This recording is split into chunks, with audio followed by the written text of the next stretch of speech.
Hello, my name is Sam Farmer. I've been an AANE community member now for a couple of years, speaking at conferences, writing blogs, and recording coaching corner videos just like this one. In the past, I've spoken about the all-important topic of self-esteem building, and in sticking to that theme, I'm here today to talk about how the expectations that we hold of other people are integral to the self-esteem building process. I'm going to start off with a story that goes back to my childhood. This was a time in my life when I knew I had a learning disability but had not yet been diagnosed with Asperger's. I was living in what I would call this sphere of unawareness and self-absorption, and it kind of got me into trouble in this instance. I had a family friend who I learned was going to be taking a vacation with his family.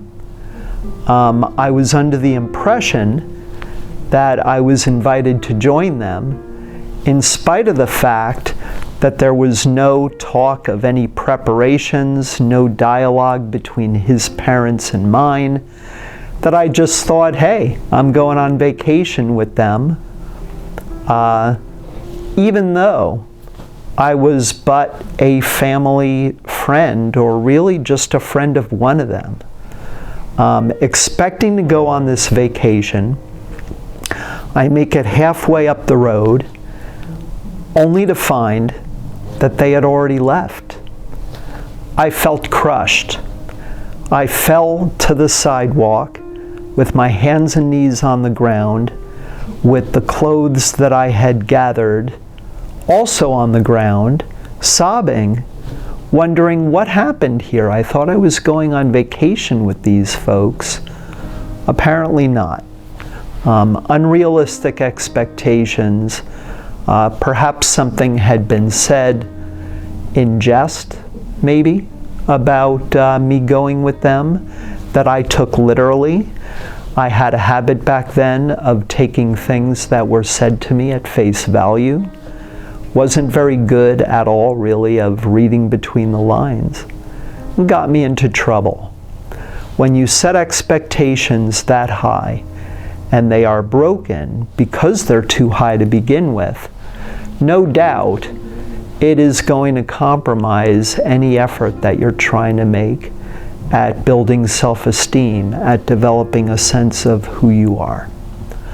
With respect to my learning disability, I would expect friends who may not have known at all that I had a learning disability to know that, and as a result to give me leeway and to give me forgiveness on things that I did that were wrong, that really weren't worthy of forgiveness. I always expected people to give me their attention, to give me the time of day, whenever I felt that I deserved to have that attention, not really putting myself in their shoes and understanding that maybe they didn't have the time. Maybe they had too many things going on, or were dealing with problems, or with personal baggage that we all have, to be able to give me the attention I felt I deserved and that I wrongly expected all the time, pretty much. All part of this fear of unawareness and self-absorption that got me into trouble.